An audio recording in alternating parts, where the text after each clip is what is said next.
It's Reality Check with Craig Price.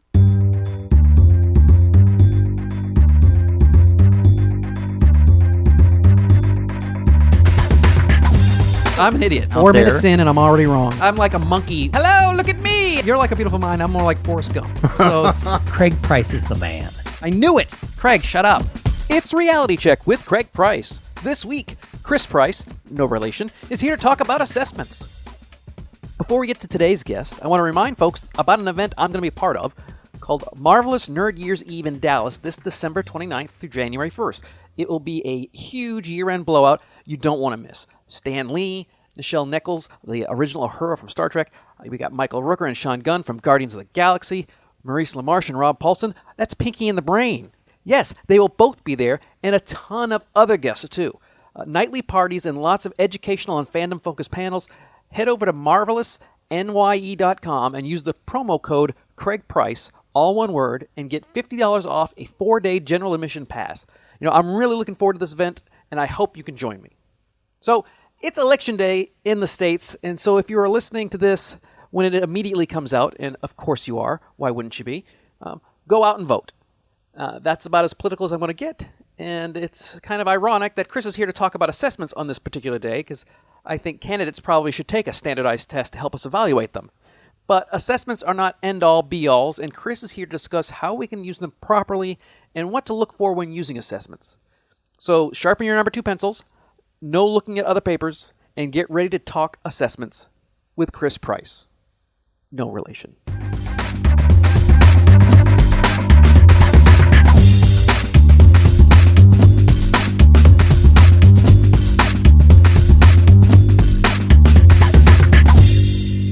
So I've taken assessments, and some are good, some are bad.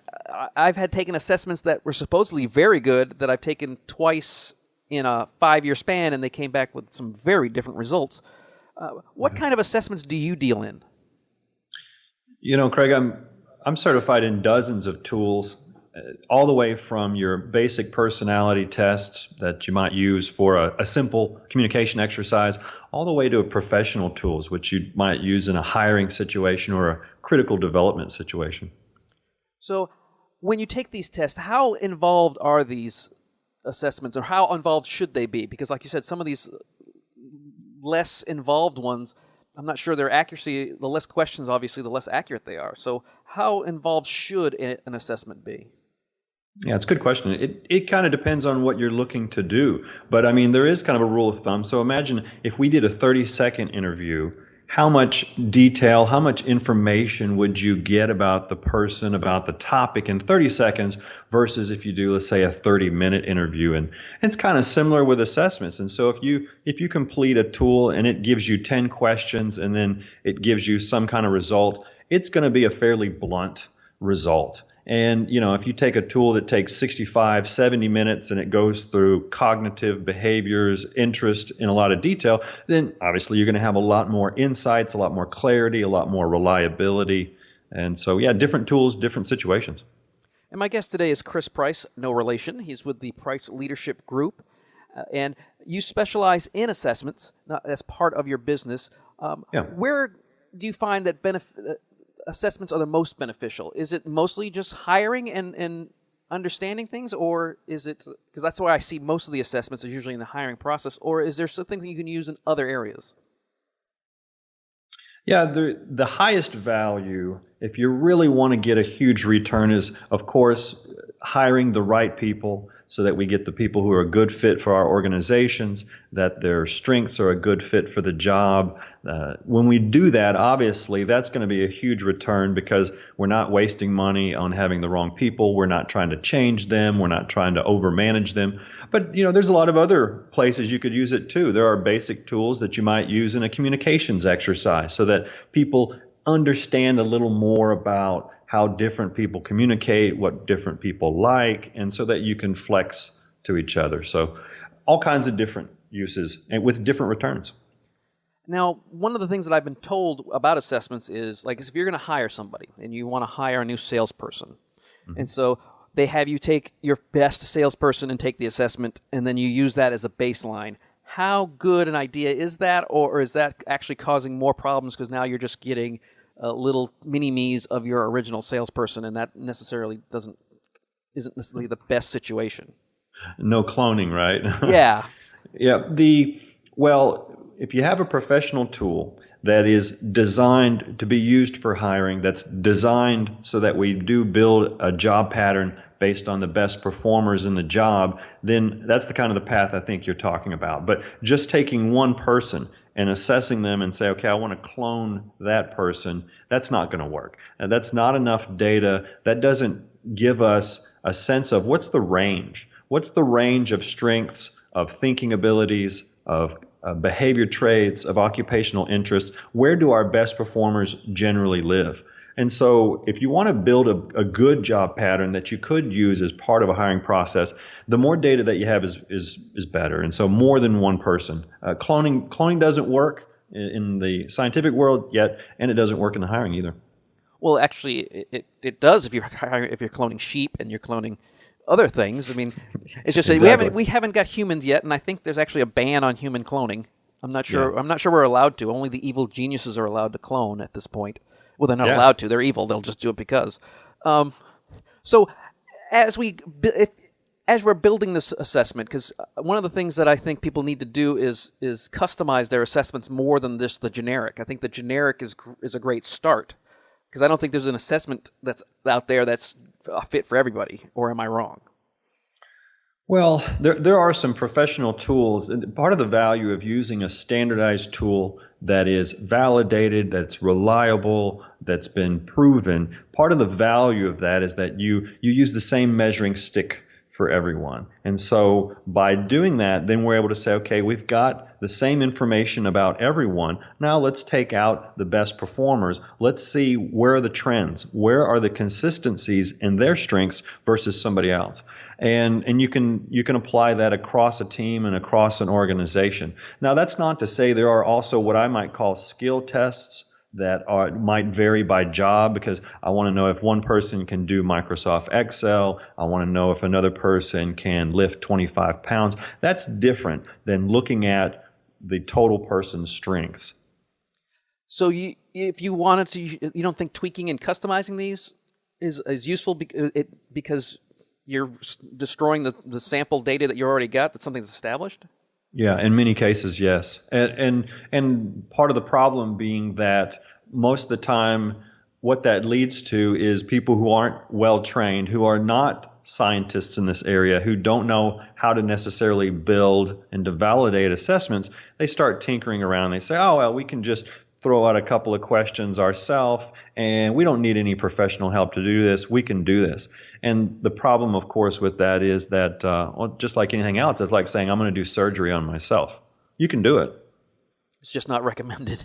It's not recommended. Unless you the results may vary. Yeah, that's true. Unless you get your shot and you want to take care of it before you can go. Yeah. So when you have these assessments, and I've taken them before, most of them I've seen are online because they're just easier to take online. Is there a difference in far as results versus online or in-person assessments? Because is it almost like in testing in school, sometimes that environment of a testing situation where you're actually sit there, you have a proctor who's got a timer who's checking everything, gives you an idea that this is more legit than, oh, I'm just kind of lazily taking it at home. Yeah, technology has helped us in a variety of ways, because in the past, that's really all there was. It was either paper-based, or you might have had assessment centers where people go through a day process, and they're being observed by people, and then you get some assessment results out of that. The beauty of online is, of course, it helps to further take out the human bias. And each time people are having the same experience, they're being asked the same questions. It's evaluating their answers in the same way. And so it brings consistency to it. That's the beauty of online. Online has also really brought the cost way down. And so you can use a professional assessment. A good professional assessment now online might be $200-$300, whereas to get kind of a similar level of detail in the past with in-person assessments, it would be $5,000, $6,000, $7,000. Now, the key is the report at the end, because I think if they give you the raw data, I'm not sure the average person who is not familiar with assessments and is not certified in creating them and dealing with them understands the raw data. It's really the report that comes in. Can you explain some of the differences that you've seen in these reports? Because it's really about context. Yeah, it absolutely is. I mean, I've seen some reports where you need to have a person basically with a white coat next to you for you to understand or make any kind of sense of what it's offering you. And I think some of those tools were intentionally created that way so that then the organization that sells those assessments, well, you've got to also buy our consulting or you got to buy our expert being next to you because you won't be able to understand it all by yourself.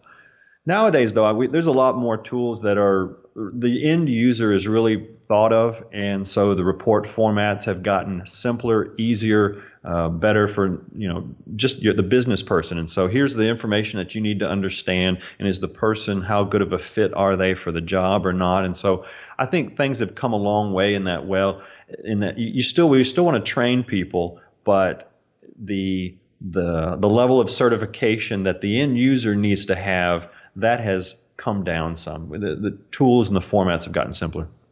So when you're reading these reports, are there red flags that you should be looking for? Is there like trends that you need to identify when you start looking at these things? Yeah, well, I think, yes, there are. One of the red flags is, so the way that this tool is structured, this report, does it look like it's trying to label the person, or is it giving you more awareness of that person? And because the labeling is what's really dangerous. I'll give you a quick example. I had a client that was telling me about a tool they had been using to evaluate people's conflict management style. And it was a pretty simple tool, probably had 15 or 20 questions. And at the end of it, it gave you a label, how you managed conflict. You were either a shark or an avoiding turtle. And there were a couple others. I couldn't remember it exactly all. An avoiding turtle sounds like something that happens in cold weather. Absolutely. I was swimming. And so I started chuckling, and I asked the person, I said, so tell me, did the results, did that help your did that help your team flex to each other better understand each other's strengths and work together better? And he said, no, of course, absolutely not. Because now the sharks knew who the avoiding turtles were, and they just ran over them even more. So they just abused the report, knowing that, hey, I can manipulate these people because they just told me I could. Yeah, well, I think they abused the tool, and I think the tool was too simplistic, too blunt, and it was label-based. And so in trying to make it simple and interesting and palatable, hey, check out this tool, and it gives you a fun name at the end, that's dangerous because it ends up labeling people as opposed to having a better appreciation of their strengths. Now, I've taken, I guess it was a DISC assessment, which was several hundred questions. And then about 5 years later, I took the same exact test from the same exact provider and got quite different results, so much so that they were kind of worried about the whole situation, because they were not me particularly. It's not like I had some kind of rampant psychopathic snap. They had me. Are you sure? I'm almost positive because but they had me at one thing, and I can't remember all the DISC assessment tools because it's been a decade. Right. But they had me at one thing. And then I took the test again. I think 3 or 4 years later, and it was exactly different. I mean, it was completely different. So, how consistent are they, and how do you watch out for somebody who might be taking the test to try to get the best answers, not necessarily the most honest answers? Not that I did that. I don't know what happened. I just know that a lot of people who take assessments, especially for like job interviews, are thinking, what sounds good versus what do I believe? Yeah, no, you're absolutely right, Craig. And actually, there's several answers that shoot off of that. Let me try to do the first one. The first one is, a professional tool is going to have validation studies that include things like what's called test and retest, where they actually take the tool, they give it to people 6 months later or whatever time period, they give it to them again, and they measure how consistent is the test and retest results. And some tools get a pretty poor rating in that range, and some do pretty well. And this is the kind of stuff that's under the hood that would be in the technical manual of a tool. If it's worth anything, it'll have a good technical manual that'll have some of that. And so if somebody's looking to a tool somebody's trying to sell them one, ask for the technical manual, look at those kind of studies. Another one is a professional tool is going to have a check for lack of a better word, a check for distortion. And so especially if you're going to use a tool for hiring for external candidates, you really want a tool that checks for distortion. And then distortion is checking, does it look like the person is manipulating results, trying to tell you what you want to hear? And there's a number of different ways that you can measure that, but because that's pretty important. Because, for example, I'm certified in DISC. I could give you any result that you want in DISC. And so that's why a tool like DISC and Myers-Briggs, they're not validated for use in hiring. And that's another one of the red flags is that you'll have teams and organizations that are familiar with a tool. Yeah, we've been using DISC and we used it for communication exercises and we did some fun stuff. Hey, let's use it for hiring now because all of our salespeople need to be Ds and all of our managers need to all be Is. And they're not valid for that. That's too blunt, and that's a very dangerous, slippery slope. Have you found an assessment that in any situation that you like the most, that you think you find not only are the results the most accurate, but it's just a good assessment overall? Yeah, one of the ones that I use quite often, because a lot of the work that I do with organizations is I help them actually implement professional tools in their hiring processes, in their development, in their coaching, and a tool that is valid for hiring, that looks at the total person, checks for distortion. One of the ones I use, it's called Profile XT. And it's actually, it was created by a company called Profiles International. They're actually owned now by Wiley Publishing, the 200-year-old publishing organization, who actually, Wiley also owns Inscape, who is the provider of everything DISC, which is really the world's leading DISC product too.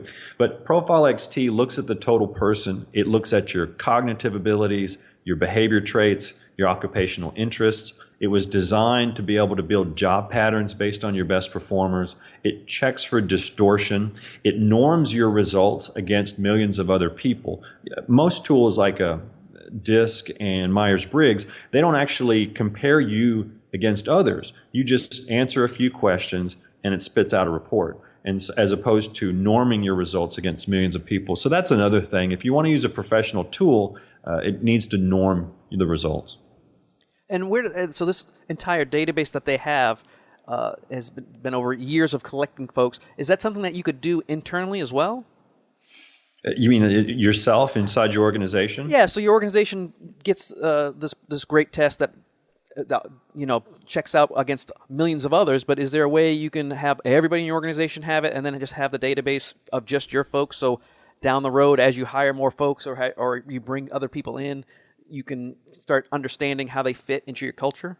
Oh, absolutely. Yeah. And in fact, and that's what a lot of what we do in our business is we actually set up assessment centers for organizations where they use tools like that Profile XT, for example. And so in their assessment center, they have their own data of all the results that they've ever completed. They have their own customized job patterns for jobs that are based on their best performers. And so, yes, they're basically building their own database of strengths in their organization, of candidates they selected, candidates they didn't, employees. And so, yeah, they're building their database. Now, when you first asked that, I thought you were saying, could you go and create that kind of a professional assessment yourself? And my answer would generally be, why would you try? Why would you want to? Why not go to the experts with something that's already proven? But yeah, through the implementation, we build a database of your data. So let's talk about making your own, because I think a lot of people, they take the assessments that are kind of prefab. Sometimes they feel it's like, this doesn't really fit our folks here. Talk about customizing these things and how difficult it is or how easy it is, and the pros and cons, because I do know that there are certain people who give assessments and they will customize them to your folks. Mm-hmm. Yeah. Well, I use two different words to kind of describe the two worlds.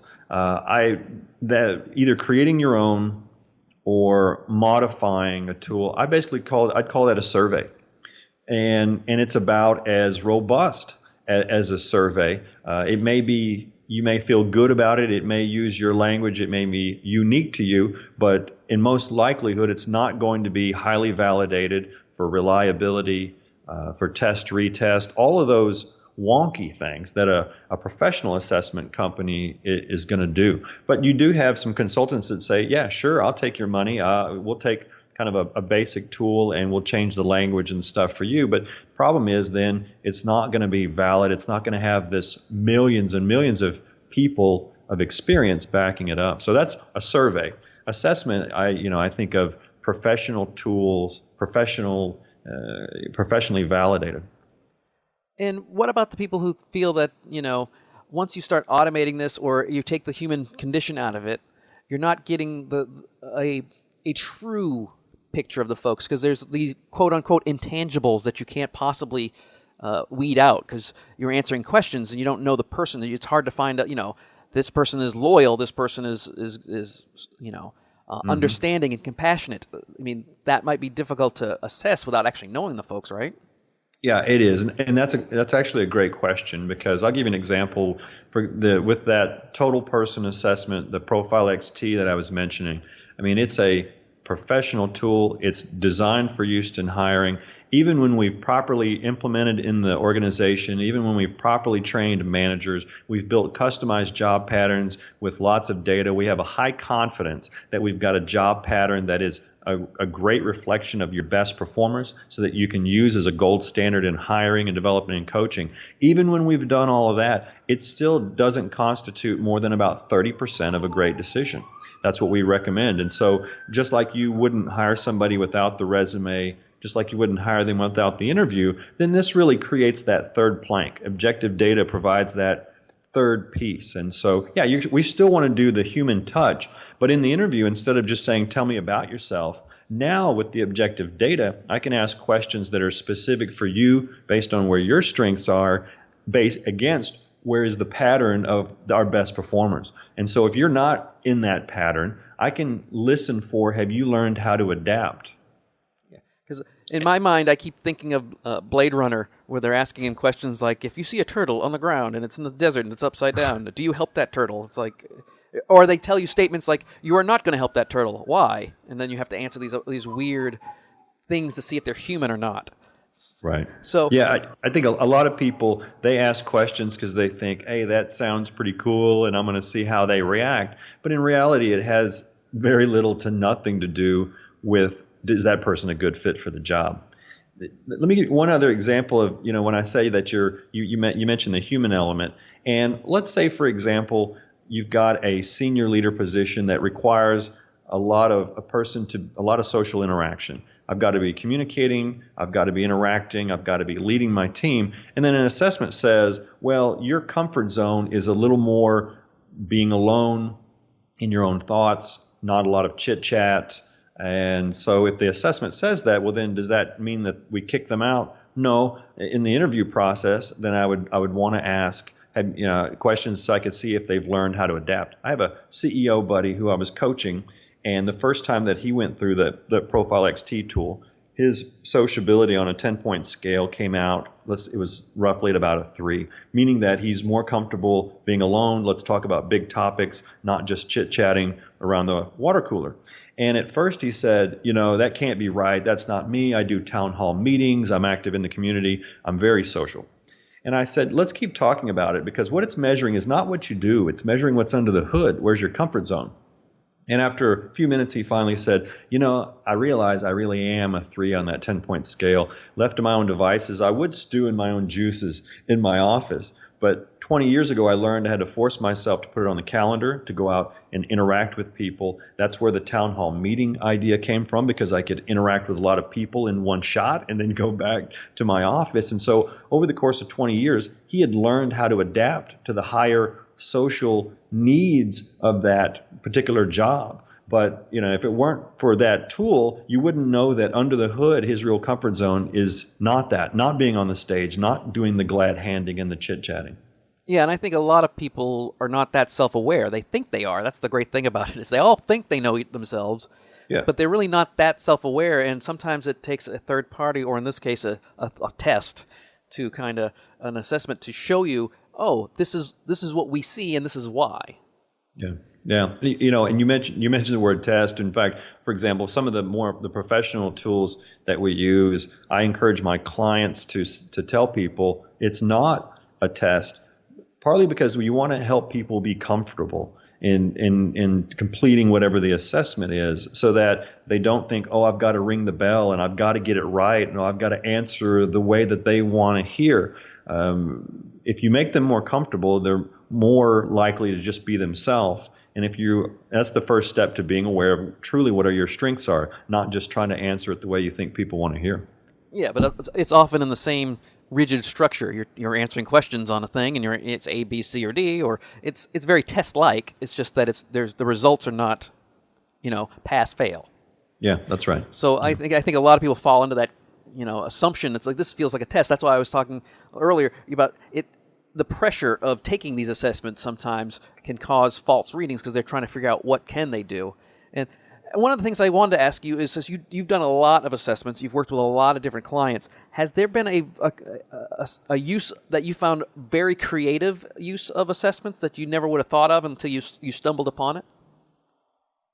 Yeah, yes. I think that one of the first that comes to mind, I was living in Germany, and I was working in some different countries, and we had a client who was in Scandinavia, and they were actually going to be going through a restructuring process, kind of a shrinking, cutting back. And we used some professional tools so that they could have good data on who are the people who are the best fit, so that we make sure that they can remain. And so, which was interesting, because a lot of times you think of, okay, only if we're hiring would I want to use data to select people. But in this case, they were actually using it kind of the other way. So making sure we keep the people who are the best fit. And it also helped protect them, because instead of just arbitrarily saying, okay, who's been here the longest, who do we like the most, they actually used data that was relevant to the job, and it actually helped protect them. And last one, what is the strangest, whether you agreed with it or not, whether you agreed with the application or not, what was the strangest use of an assessment you saw? Yeah. Well, obviously one of them was the whole sharks and avoiding turtles piece, but that was just a strange tool anyway. But I've seen people actually use it with significant others or potential significant others. Yeah, I'm going to have you take an assessment before we go on a date. On our honeymoon, we'll take an assessment. That's. Oh, come on, Craig! Don't be cold. We'll do it before the second date. Oh, that's nice. So they were actually using it with significant others. In what way? How did that work? Well, I think the idea of, well, I think I know what I want, and so I want to not be fooled by just kind of the typical social interaction, and so I'm hoping that this can help me control the outcome of having a person that's fit for me. So I think in that situation it was maybe laboring under the myth that you can control the outcome of relationships.